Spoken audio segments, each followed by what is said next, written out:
Coucou, c'est Pat, je vous retrouve pour le tirage du mercredi matin, donc qui est un tirage intemporel. Et on va aller voir un peu ce qu'on nous invite à explorer à travers ce tirage. Alors, je vais faire un tableau de 9, donc on aura au centre du tirage les valeurs. Alors voilà, on a un tableau de 9, et donc on va aller regarder ça un peu de plus près. Autour des valeurs. Alors, les valeurs, déjà, si on peut faire une petite aparté quand même par rapport à ça. Pour ceux qui veulent passer directement au message, je vous mettrai le timer dans la description. Alors, les valeurs, ce sont vraiment les choses qui sont indispensables, non négociables, qui sont vraiment au cœur de votre fonctionnement quotidien. Alors, l'idée là, c'est vraiment d'aller les voir plus près, de pouvoir les identifier, pour pouvoir un peu mesurer où on en est aussi par rapport à nos valeurs. Est-ce qu'on les nourrit au quotidien ou pas? Et puis, d'avoir conscience de ces valeurs, ça va nous permettre d'avoir des clés de compréhension hein, par rapport à nos réactions, à nos actions, à nos priorités dans la vie, puisque tout tourne autour de nos valeurs. Donc, c'est important d'avoir conscience de ça pour ensuite arriver à mesurer ce qui se passe pour nous, notamment au niveau émotionnel, ressenti, hein. Bon, on va faire le tour du tirage, mais vraiment, les valeurs, c'est, j'allais dire, c'est notre essence profonde, hein. D'accord? Alors là, au niveau du tirage, on nous parle du niveau d'énergie, des émotions, croyances limitantes, donc de nos ressentis, l'acceptation, donc sortir de la résistance, nos responsabilités, le contrôle et les blessures. Bon, on a beaucoup d'informations là qui sont intéressantes par rapport aux valeurs. Donc, notre niveau d'énergie, il va déterminer nos émotions. Il va déterminer comment on ressent les choses. Il va, donc en termes d'émotions, en termes aussi de sensations dans le corps, de ce qui se passe à l'intérieur de notre corps. Donc ça, c'est important de mesurer où on en est au niveau énergie. Si on se pose là 2 minutes, vous pouvez mettre la vidéo sur pause, respirer tranquillement et se dire ok là comment je me sens, quel niveau d'énergie je suis, est-ce que je suis dans un niveau d'énergie très bas où j'ai du mal à avancer, où j'ai des douleurs, où je suis fatiguée, ou etc. Ou est-ce que j'ai la patate, que je suis enthousiaste, que voilà. Bon, essayez déjà de mesurer ça, vous voyez. Et puis ensuite de voir en lien avec nos émotions et nos ressentis, puisque là on est vraiment dans les ressentis, c'est à la fois les émotions et les sensations dans le corps. Donc on nous parle des ressentis et on met l'accent sur les émotions. Donc voyez un petit peu tout ça. Et puis on nous parle des croyances limitantes. Donc on peut avoir des croyances qui font que si on est dans un niveau d'énergie bas, si on est triste, au niveau émotionnel, si c'est pas terrible, etc. Bon, ben c'est grave, c'est pas bien, je sais pas quoi. Bon, on peut être dans un schéma un peu extrême où finalement, dès qu'il y a un petit truc qui est pas, où on n'est pas au top, où on n'est pas super dynamique, super enthousiaste, super tout, bah, c'est un problème. Non. Alors déjà, on va quand même rétablir le truc là-dessus. C'est pas le cas. On est un être humain, on a des émotions, on a des variations d'énergie, du coup, on prend en compte ça. Et c'est pas parce qu'on a des moments où on est triste, où on est moins bien, où on est machin, que c'est grave, que c'est pas bien, que je sais pas quoi. Vous voyez? Donc essayez de voir un peu déjà par rapport à ça. Il y a aussi peut-être par rapport aux valeurs, quelles sont les émotions qu'on a si on fait le point par rapport à nos valeurs? Peut-être qu'on va se dire: «Non mais là je suis en décalage complet». On a peut-être des ressentis, des émotions qui sont très fortes, parce qu'on se rend compte qu'au niveau des valeurs, là, on n'est pas du tout OK, on est complètement, décentré ou quelque chose comme ça. C'est OK. On nous parle d'accepter, dans le sens où on en est aujourd'hui et on n'est pas là pour s'auto-flageller, on n'est pas là pour se fouetter, enfin bref, vous avez compris, hein. On est là pour ouvrir des perspectives, pour s'ouvrir des champs des possibles, pour avoir des pistes de réflexion, d'accord? Donc vraiment là, regardez simplement où vous en êtes. Et on est dans l'acceptation, c'est-à-dire que, bah oui, c'est pas évident au quotidien de nourrir nos valeurs. On a peut-être des contextes qui font qu'aujourd'hui, ben, on est un peu en décalage. Et là, ce qu'on nous dit, c'est on fait le point par rapport à tout ça. On sort nos croyances limitantes, peut-être où on se dit que de toute façon c'est comme ça, qu'on peut rien y faire, etc., hein, parce que on peut être aussi dans ce schéma peut-être de victimisation où finalement on subit et on n'a pas de moyens d'action. C'est faux. On reprend nos responsabilités, on regarde ce qui est de notre contrôle et ce qui est du contrôle de gens extérieurs, hein, puisque on contrôle pas tout, mais ce qu'on peut contrôler, alors on peut mettre des actions en place. Et on n'est pas en train de se dire qu'il faut tout révolutionner en 5 minutes, hein. Ça aussi, ça peut être encore une croyance limitante où on se dit: «Non mais là, il y a qu'à, faucon et puis voilà». Non, c'est on met en place des petites choses au quotidien, on voit ce qui nous convient, ce qui nous convient pas, on reprend, le lead de notre vie, nos responsabilités et on regarde ce qu'on contrôle nous et on reprend nos responsabilités par rapport à ce qu'on contrôle. Si on contrôle pas quelque chose, on va pas pouvoir agir dessus. Notre responsabilité, elle est justement de, voir qu'on n'a pas le contrôle. Ça aussi, c'est notre responsabilité. Heu et puis on peut, donc là, on nous parle de nos blessures. Donc peut-être que ça va réactiver des blessures. Alors il peut y avoir les blessures, abandon, injustice, trahison, heu humiliation, et puis, j'ai oublié la dernière.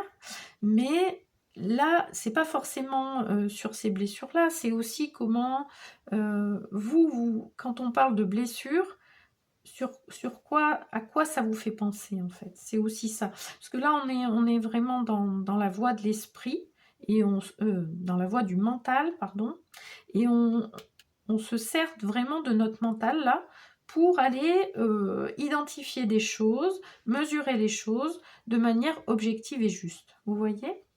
Et quand on parle de blessure, souvent quand on prononce ce mot, il y a quelque chose qui vient, il y a quelque chose qui nous interpelle, on est dans l'émotion, voilà. Donc voyez un petit peu ce qui se passe parce que ça va vous aider d'une part par rapport à soigner ces blessures, savoir sur quoi il faut aller pour vous aider à être mieux par rapport à ça. Et puis il y a peut-être quelque chose en lien avec les valeurs aussi, c'est que, il y a peut-être eu des blessures qui ont mis à mal, vos valeurs ou qui ont, peut-être justement, j'allais dire déterminé, vos valeurs aujourd'hui. Donc là, ce qu'on nous invite à faire, c'est à faire le lien entre les 2. Et nos valeurs, donc au centre du tirage, hein, c'est vraiment, quelles sont les là, vous avez plein de pistes là à explorer qui sont, liées les unes aux autres, hein, bien sûr. Et l'idée, c'est vraiment là, on fait le point d'où on en est par rapport à nos valeurs. On est dans quelque chose où on fait des constats, où on observe, où on mesure les choses de manière juste, bienveillante. Et puis, on n'hésite pas aussi à aller se faire aider. Si vous avez besoin d'un coup de main pour aller regarder ça de plus près, ne soyez pas en mode: «Oui, bah, de toute façon, j'ai qu'à me débrouiller, je peux très bien me débrouiller, machin», et puis on est dans le frontal et on n'avance pas. Donc peut-être que vous pouvez, avoir besoin d'un coup de main. Alors avec des personnes ressources, ça peut être, un coach, ça peut être, un ami, ça peut être voyez les personnes de confiance, hein, qui sont pour vous, des personnes ressources pour vous aider à avancer sur tout ça. Alors, qu'est-ce qu'on a en dos de deck? On a les drivers. Donc les drivers, bah, ce sont des croyances limitantes, mais qui sont ces 5 croyances limitantes qui sont les plus répandues chez l'ensemble des personnes et qui vont définir, donc ça porte bien son nom, hein, les drivers, c'est ce qui nous drive au quotidien, donc ça va déterminer nos, nos réactions, nos fonctionnements, mais on n'a pas du tout conscience de ça et c'est intéressant d'aller les mesurer aussi. Donc là, on parlait des valeurs tout à l'heure, de mesurer ça et de les déterminer. Et là, on est dans les drivers, c'est pareil, on y va quoi. On va mesurer les choses alors là, on est vraiment dans la matière, le pratico-pratique, hein, on mesure. Donc il y a des tests pour mesurer ça, pour vous aider à savoir. Donc on a un exemple de driver, ça peut être fait plaisir, ça peut être soit parfait, soit parfaite. Donc en fonction de ce que vous avez comme driver, on peut être un peu tiraillé entre nos valeurs fondamentales, mettons que vous ayez la valeur liberté, et puis en face vous ayez un fait plaisir. Bon bah je vous dis pas, hein, au niveau tiraillement là on est bien. Donc c'est avec nos blessures qui peut être la blessure d'abandon qui va être activée parce que si on répond pas aux gens, si on fait pas plaisir aux gens, on va être rejeté et donc on va avoir peur d'être abandonné. Et notre valeur liberté qui, elle, a envie de s'exprimer et d'être nourrie. Donc voilà, vous voyez un petit peu. Voilà, on parlait des personnes ressources, hein, c'est exactement ça. Allez chercher vraiment les personnes ressources qui vont vous aider à évaluer tout ça, à mesurer tout ça et à comprendre, hein. C'est vraiment pour vous comprendre, pour mieux vous comprendre. Plutôt que d'être dans le déni. Parce que quand on est dans un fonctionnement où on est dans la roue, hein, vraiment, c'est ce truc-là qui nous... Moi, je vois une machine à laver à 1400 tours minute là, et où on est dedans, et voilà, hein, et on respire quand on peut, et ben on prend pas le temps de se poser, de regarder où on en est au niveau énergie, quelles sont nos émotions, quels sont nos ressentis dans nos sensations dans le corps, etc. Tout ça, c'est vraiment se donner du temps à soi pour être mieux avec soi-même et ensuite être mieux avec les autres, hein. Puisque là, on n'est pas en train de se dire on se centre sur nous. L'évolution personnelle, elle ne sert pas à se recroqueviller sur soi, à être le centre du monde et à ne plus s'intéresser aux autres. On n'est pas en train de dire ça. C'est tout le contraire. C'est quand on est dans cette évolution personnelle, on va mieux se comprendre, on va être mieux nous dans nos baskets, hein, et donc on va être mieux avec nos proches, on va se sentir plus respecté et on va être lumineux. Vraiment, on va pouvoir inspirer aussi nos proches par rapport à ça, puisqu'ils vont voir que vous êtes mieux, ils vont voir que vous êtes plus dans définir ce que vous voulez faire, comment vous voulez le faire, de reprendre le lead sur sa vie, et du coup, ça va les inspirer. Alors, on va aller chercher une carte dans le tarot de la bienveillance. Une carte ou deux. Pour des conseils. Donc, j'ai pris que les arcanes majeures, hein, du tarot de la bienveillance. Puisqu'on est là sur l'évolution personnelle et questions existentielles. Alors, on a la lune et on a l'amour. Donc, c'est les amoureux, pour ceux qui connaissent les arcanes majeures. Donc la lune, qu'est-ce qu'on a? La lune, c'est observer, c'est notre côté yin, c'est notre côté justement émotionnel, notre côté féminin, c'est nos ressentis, c'est tout ça. Donc là, on nous dit, allez voir ça de plus près. Oui, ça peut être un peu subtil, ça peut être quelque chose qu'on n'ose pas trop aller voir. Mais là, on nous dit connectez-vous à tout ça. Et puis, vous voyez, on a ce personnage qui est une femme qui lance des étoiles. Et vraiment, c'est mettre des étoiles dans notre vie, dans le sens où quand on est à l'écoute de nos émotions, de nos sensations dans le corps, de notre niveau d'énergie, qu'on se connecte à notre intuition aussi, hein, par rapport à la lune, c'est ça aussi le conseil. Ça va nous aider vraiment à être beaucoup mieux au quotidien avec nous-mêmes, hein. Et puis, là, c'est bien sûr l'amour avec amour. On fait tout ça avec amour, bien sûr. Et puis, c'est aussi un choix. Là, les amoureux, c'est faire un choix. C'est évaluer les situations, regarder un petit peu tout ce qui se passe et puis se positionner, hein. À un moment donné, on fait un choix de d'oser aller regarder tout ça, d'aller évaluer les choses, d'aller mettre en place des choses, tout ça, ça demande de faire des choix, ça demande de l'engagement, de vous par rapport à vous, hein. Alors, on a le pendu. Donc, alors, le pendu, c'est faire une pause. On met en stand-by. Donc, on peut avoir besoin de faire une pause là. On peut avoir, le conseil, c'est vraiment prenez du temps pour respirer, pour vous connecter à tout ça, pour sortir voilà, du mental aussi, hein, qui pédale, mais dans le vide en fait, hein, dans le sens où il va ressasser, où il va être dans vraiment ne pas nous faire avancer, puisqu'on est dans quelque chose qui est, qui est pas constructif, quoi. Vous voyez? Et là, on vous dit, faites une pause. On fait une pause, on observe, on écoute nos ressentis, on écoute nos intuitions, on écoute notre cœur, et donc on fait une pause. Et puis, il y a aussi le lâcher-prise avec le pendu. Le pendu, il a le pied attaché, et puis il se laisse aller. Il se laisse porter, il va pas essayer de contrôler. Et c'est ce qu'on disait tout à l'heure. Contrôler, ce qu'on peut contrôler, c'est une chose, mais essayer de contrôler ce qui n'est pas de notre contrôle, vous voyez bien la perte d'énergie, de temps et donc de l'épuisement. Donc là, on vous dit, lâchez prise. Observez, regardez un petit peu tout ça, prenez de la distance par rapport à ça, prenez de la hauteur, bref, vous avez compris, pour arriver à évaluer les choses et faire des choix et prendre un engagement envers vous, mais sur quelque chose qui est constructif, pas où on va patauger dans la semoule, quoi, hein, vous voyez? Qu'est-ce qu'on a derrière? Oui, on a l'appel, donc on a le jugement.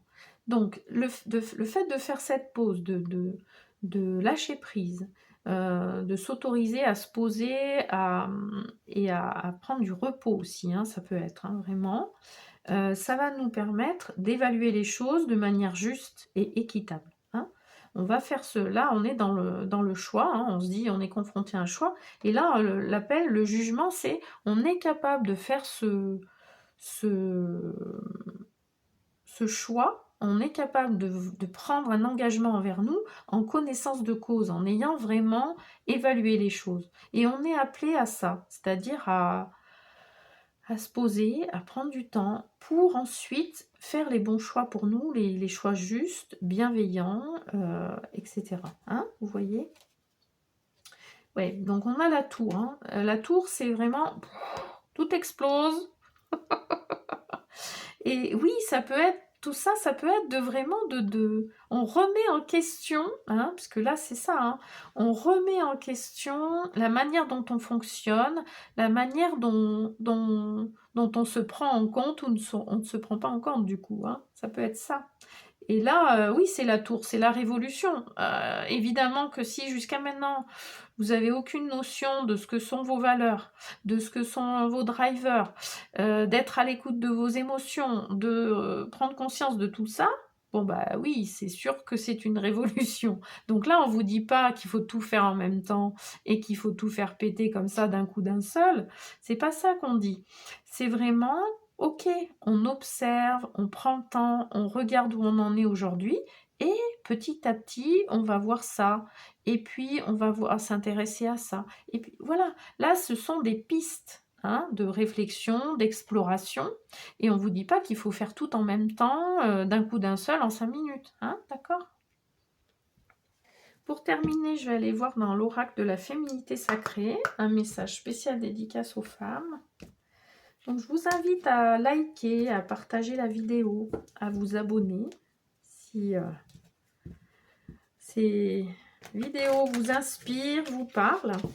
Et puis, je vous ai mis aussi dans la description et en commentaire attaché le lien vers la newsletter Carto Coaching que j'envoie une fois par mois. Et ce mois-ci, c'est des partages autour de l'estime de soi. Donc, il y a une réflexion par rapport à ça et puis une guidance pour avoir des pistes d'exploration par rapport à l'estime de soi. Oh, que c'est beau! On a l'enchantement avec le papillon. Tout peut devenir possible lorsque l'âme agit ou lorsque la magie. Notre âme, elle est en route là, elle est en effervescence. Quand on commence à regarder nos valeurs, quand on est connecté à son intuition, à son cœur, etc., on est sur cette route de l'enchantement. Franchement, ouais, c'est un beau chemin. Alors oui, je vais pas vous dire que il n'y a pas de challenge, que c'est un long fleuve tranquille. Non, évidemment que quand on enclenche des changements, quand on fait quand on ose aller explorer de nouvelles voies, hein, quand on sort de sa zone habituelle ou sa zone de confort entre guillemets, qui n'est pas du tout confortable souvent, eh bien, forcément, on est chamboulé, perturbé, etc. à certains moments. Mais ensuite, on a des libérations, on a vraiment des ressentis de joie, de sérénité, d'accomplissement, puisque on ose aller vers quelque chose qui nous correspond mieux, dans lequel on se sent mieux, et vraiment on est plus aligné avec soi. Et oui, c'est un chemin, et là on nous parle d'enchantement avec ce papillon, on est dans notre chrysalide, et petit à petit on avance, et il y a cette mutation qui se fait, et à un moment donné, on avance vers quelque chose de magique et qui nous ouvre le chemin des possibles, hein, carrément. Hein. Voilà. Eh bien, écoutez, je vous souhaite une belle fin de semaine. Je vous envoie plein de belles énergies et je vous retrouve très vite.